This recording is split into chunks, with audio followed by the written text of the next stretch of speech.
आज है हमारे हाथ में ये HDFC बैंक का वेलकम किट, जिसमें हमने अपना सेविंग अकाउंट ओपन कराया है फाइनली HDFC बैंक में। सो जो भी यहाँ पर आपको जानकारी देने वाला हूँ ये पर्सनली अपने रियल एक्सपीरियंस के आधार पर दूंगा। HDFC बैंक में हम कैसे अपना सेविंग अकाउंट ओपन करा सकते हैं, 3 तरीके बताऊंगा अकाउंट ओपन करने के। इसी के साथ इसमें किस प्रकार से आपको मिनिमम एवरेज बैलेंस रखना होता है, जीरो बैलेंस अकाउंट किस तरीके से आपको करना होता है HDFC बैंक में, सारी जानकारी मिलेगी। इसके चार्ज क्या है, बेनिफिट क्या है, कौन कौन से लोग इस अकाउंट को ओपन करा सकते हैं, चलिए समझते हैं एक एक जानकारी को डिटेल में। नमस्कार, मेरा नाम है मनीष प्रजापति, आप सभी का एक बार फिर से वेलकम एक न्यू वीडियो में। चैनल पर अगर आप पहली बार आए सब्सक्राइब कर देना, वीडियो पसंद आती हो एक लाइक कर देना। गाइस, सबसे पहले हम बात करते हैं HDFC बैंक में सेविंग अकाउंट ओपन कराने के प्रोसेस की, कि हम किन किन तरीकों से HDFC बैंक में अपना सेविंग अकाउंट ओपन करा सकते हैं। देखो, HDFC बैंक में आप 3 तरीके से अपना सेविंग अकाउंट ओपन कर सकते हो। नंबर 1 तरीका है इनका ऑनलाइन। आप गूगल पे सर्च करेंगे directly HDFC bank saving account open online, तो आपके लिए पहले नंबर वेबसाइट मिल जाएगी, जहां से डायरेक्टली क्लिक करके अपना आधार कार्ड, पैन कार्ड नंबर दे करके और आप अपने अकाउंट को ओपन कर सकते हो। फुल केवाईसी आप वीडियो कॉल के माध्यम से कर सकते हो, पैन कार्ड, आधार कार्ड दिखा करके। तो घर बैठे बैठे ही आपका ऑनलाइन अकाउंट ओपन हो जाएगा, कहीं पर भी आपको जाने की जरूरत नहीं है। इसके अलावा बात करते हैं दूसरे प्रोसेस की, जिसमें ऑफलाइन तरीके से आपका अकाउंट ओपन किया जाता है। तो आपके आसपास अगर नियरेस्ट कोई HDFC बैंक का ब्रांच है तो आप अपनी ब्रांच में जा सकते हैं, जिसमें आप अपने साथ ओरिजिनल आधार कार्ड और पैन कार्ड ले जाइएगा और आप अपने सेविंग अकाउंट को ब्रांच में जाकर के आप ओपन करा सकते हो। लेकिन अगर आप ब्रांच में नहीं जाना चाहते हैं तो HDFC बैंक में आप कॉल बैक का रिक्वेस्ट दे सकते हो, जिसमें HDFC बैंक का एक कर्मचारी आपके घर पे आएगा और आपके घर पे आकर के आपका सेविंग अकाउंट ओपन कर जाएगा। आपको कहीं पे जाने की जरूरत नहीं पड़ेगी। आप ब्रांच में जाके अकाउंट ओपन कराइएगा या फिर कॉल बैक रिक्वेस्ट करके अपने घर पे बुलाकर किसी को अकाउंट ओपन कराइएगा। दोनों ही प्रोसेस में जो इसका वेलकम किट है, इस प्रकार का वेलकम किट आपको इंस्टेंटली मिल जाएगा, जिसमें आपका पासबुक रहेगा, चेकबुक रहेगा 25 पेज का और आपका एक डेबिट कार्ड रहेगा। इंस्टेंटली आपको मिल जाएगा, सब कुछ तुरंत मिलेगा। 5 से 10 मिनट के अंदर ही आपका जो अकाउंट है ओपन कर देंगे वो, और इंस्टेंटली आपको ये सारे डॉक्यूमेंट दे देंगे। लेकिन एक बात का ध्यान देना, पर्सनली जो मुझे एक इशू हुआ है HDFC बैंक में वो बता दूं आपको, कि अगर आप ब्रांच में जाकर के अकाउंट को ओपन कराते हैं या किसी अधिकारी को बुला करके अकाउंट को ओपन कराते हैं तो चेक आपसे लिया जा सकता है। मतलब कि अगर आपके पास दूसरी बैंक का चेक है तो ही आपका अकाउंट ओपन करेंगे। ये पर्सनली मेरी ब्रांच में हो सकता है कि आपकी ब्रांच में रूल ना हो, जिसमें आप अपना खुद का चेक लगा सकते हैं या फिर किसी और का भी चेक लगा सकते हैं। लेकिन विदाउट चेक का अकाउंट ओपन नहीं किया था हमारा, तो ये मैंने आपको बता दिया एडिशनल पॉइंट। हो सकता है कि आपकी ब्रांच में आपका अकाउंट विदाउट चेक के ओपन हो जाए। एक बार हम ये देख लेते हैं कि इस वेलकम किट के अंदर HDFC बैंक हमारे लिए क्या क्या देता है। ये है HDFC बैंक का चेकबुक, जिसके अंदर आपको ये सारे डॉक्यूमेंट मिलने वाले हैं। ये है हमारा HDFC बैंक का पासबुक। पासबुक में आपका नाम वगैरह नहीं रहेगा, केवल आपको आपका अकाउंट नंबर और एक रेफरेंस नंबर मिलेगा। बाकी सारा चेकबुक आपको खाली मिलेगा, क्योंकि ये वेलकम किट हमारे लिए इंस्टेंट दी गई है, जिसमें एक रैंडम वेलकम किट उठा करके हमारे अकाउंट से लिंक करके हमको दी गई है। इसके अलावा यहाँ पर आपको मिलने वाला है चेकबुक, तो ये इस प्रकार से आपको चेकबुक मिलेगा।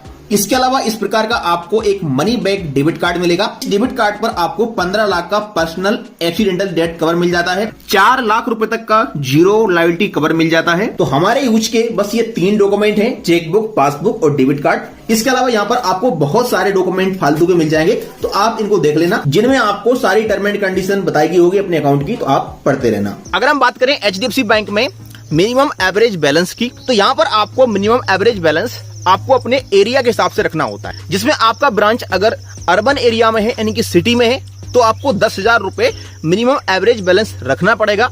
इसके अलावा यहाँ पर आप लोग अगर जीरो बैलेंस रखना चाहते हैं अपने सेविंग अकाउंट को, तो फिर यहाँ पर आपके लिए 1 लाख रुपए का फिक्स डिपॉजिट करना होगा। लेकिन ये फिक्स डिपॉजिट जो यहाँ पर होता है जीरो बैलेंस अकाउंट करने के लिए, वो मतलब ऑटो शिप होता है, तो इसका एक अलग से वीडियो बनाना पड़ेगा, ये काफी डिफिकल्ट पॉइंट है। तो आपके लिए HDFC बैंक 2 ऑप्शन देता है। अगर आप 1 लाख रुपए का ऑटो शिप FD कर देंगे तो आपका अकाउंट जीरो बैलेंस रहेगा। इसके अलावा अगर आपका जो ब्रांच है वो सेमी अर्बन में लगता है, आपका जो सिटी है वो बहुत बड़ा अगर नहीं है, तो आपको यहाँ पर 5,000 रुपए मिनिमम एवरेज बैलेंस रखना पड़ेगा। लेकिन अगर आप अपने अकाउंट को जीरो बैलेंस करना चाहते हैं तो फिर यहाँ पर आपको HDFC बैंक ऑप्शन देता है कि आप 50,000 रुपए का एक ऑटो शिप वाला FD करा लीजिए, तो आपका अकाउंट जीरो बैलेंस रहेगा।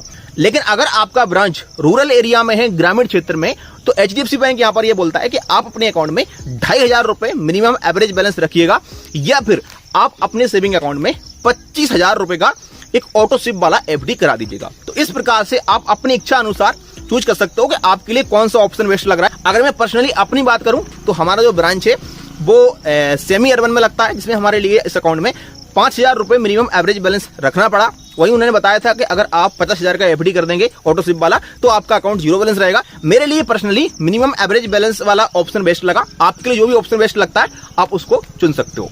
एचडीएफसी बैंक में सेविंग अकाउंट ओपन कराने के लिए एलिजिबिलिटी और डॉक्यूमेंट की बात करते हैं तो आपकी एज 18 साल से ऊपर होनी चाहिए, आप भारतीय नागरिक होना चाहिए, आपके पास आधार कार्ड और पैन कार्ड होना चाहिए, और एक आपके पास चेक होना चाहिए जिसमें आपका चेक या फिर किसी दूसरे व्यक्ति का भी आप चेक लगा सकते हैं और आपका अकाउंट ओपन हो जाएगा। अगर हम बात करें एचडीएफसी बैंक के सेविंग अकाउंट चार्ज की, तो एचडीएफसी बैंक में आपको देना पड़ता है डेबिट कार्ड का चार्ज, जिसमें डेबिट कार्ड आपका इशू होता है तो आपके लिए 500 रुपए का चार्ज लगने वाला है। बाकी फिर आपको हर साल 500 रुपए का चार्ज देना पड़ेगा इनके डेबिट कार्ड पर। यह पॉइंट मुझे पर्सनली बहुत ही खराब लगा, क्योंकि मार्केट में और भी बहुत सारी बैंक हैं, IDFC first bank, ICICI bank, इनके टक्कर की ही बैंक है, लेकिन उनमें हमारे लिए ऑप्शन मिलता है। तो 500 रुपए वाला डेबिट कार्ड लेना है वो 500 वाला ले सकता है, जिसके लिए 150 वाला लेना है 150 वाला ले सकता है, जिसके लिए 250 वाला लेना है वो 250 वाला ले सकता है। अपने बेनिफिट के हिसाब से डेबिट कार्ड को हम चुन सकते हैं। जैसे आईसीआईसी बैंक में अगर अपना अकाउंट ओपन कराते हैं तो वहां पर आपके लिए 150 रुपए से लेकर के और 500 रुपए, 1000 जैसे आप वेरिएंट चुनते हैं उसके हिसाब से आपको डेबिट कार्ड दिया जाएगा। आईडीएफसी फर्स्ट बैंक में बिल्कुल 0 रुपए डेबिट कार्ड मिल जाता है, लेकिन यहां पर आपका ऐसा कुछ भी नहीं होने वाला है। इसमें आपको 500 रुपए हर साल देना ही पड़ेगा डेबिट कार्ड का चार्ज। तो ये पॉइंट मुझे बहुत ही खराब लगा भाई। एचडीएफसी बैंक में आपको वर्चुअल डेबिट कार्ड वगैरह भी स्टार्टिंग में देखने को नहीं मिलता है, तो यूपीआई चालू करना है या कैश निकालना है तो डेबिट कार्ड आपको लेना ही पड़ेगा। इसके अलावा आपको पता है कि ये अकाउंट आपका मिनिमम एवरेज बैलेंस वाला अकाउंट है, तो अगर आप अपने अकाउंट में मिनिमम एवरेज बैलेंस नहीं रख पाते हैं तो आपको नॉन मेंटेनेंस के चार्ज भी लग सकते हैं, जिसमें आपको 450 रुपए तक के चार्ज लग सकते हैं। नॉन मेंटेनेंस चार्ज आपके अलग अलग अमाउंट के हिसाब से लिए जाते हैं। अगर हम इस बैंक को कंपेयर करते हैं मार्केट के कुछ नामी बैंकों से, जैसे कि ICICI bank, IDFC first bank, जो इस प्रकार की सर्विस मार्केट में अभी आपको दे रहे हैं, तो अगर आप अपना अकाउंट आईसीआईसीआई बैंक में ओपन कराते हैं जिसमें आपको minimum average balance HDFC bank के जैसा ही रखना पड़ता है अपने एरिया के हिसाब से, तो वहां पर आपको डेबिट कार्ड का ऑप्शन मिलेगा। 150 रुपए तक का डेबिट कार्ड वहां पर है, बाकी फिर हाई वेरिएंट का डेबिट कार्ड आप ले सकते हैं। 500 रुपए का डेबिट कार्ड, उसमें आपको अच्छे बेनिफिट मिल जाते हैं, लेकिन अपने हिसाब से आप चुन सकते हो। बाकी आपको सर्विस सारी सेम देखने को मिल जाती है। इसके अलावा अगर आईडीएफसी फर्स्ट बैंक की बात करते हैं तो वहां पर तो आपको डेबिट कार्ड का चार्ज कुछ देने नहीं होता, लेकिन बस उसका एक ही पॉइंट है कि उसमें आप कहीं से बिलोंग करते हैं, आपको 10,000 रुपए मिनिमम एवरेज बैलेंस ही रखना पड़ेगा, लेकिन चार्ज भी आपको कुछ भी नहीं देना है। उस पर 0 रुपए में आपको सारी सर्विस देखने को मिल जाती है आईडीएफसी फर्स्ट बैंक की। तो पर्सनली अगर मैं बात करूं कि मैंने इस अकाउंट को क्यों ओपन कराया, देखो मेरा अकाउंट ओपन कराने का जो मकसद है इस बैंक में वो क्रेडिट कार्ड लेने का है। मतलब मेरे पास एचडीएफसी बैंक का अभी तक कोई भी क्रेडिट कार्ड नहीं है, और आप जानते हैं कि किसी भी बैंक में अगर आप अपना सेविंग अकाउंट ओपन कर लेते हैं और थोड़े बहुत ट्रांजैक्शन वगैरह करते हैं और सिविल स्कोर अगर आपका ठीक ठाक है तो आपके लिए bank pre approved credit card या लोन के ऑफर जल्दी देना शुरू कर देता है। तो ये तो रहा एक सेविंग अकाउंट जिसमें आपको मिनिमम एवरेज बैलेंस रखना होता है, लेकिन अगर आप घर बैठे बैठे 0 बैलेंस अकाउंट ओपन करना चाहते हैं कोई, तो आपके लिए वीडियो को डिस्क्रिप्शन में मिलेंगे कुछ 0 बैलेंस अकाउंट के लिंक, जहां पर क्लिक करके आप घर बैठे बैठे 0 बैलेंस अकाउंट ओपन कर सकते हैं। उम्मीद करते हैं वीडियो पसंद आएगा। मिलते हैं किसी नेक्स्ट वीडियो में।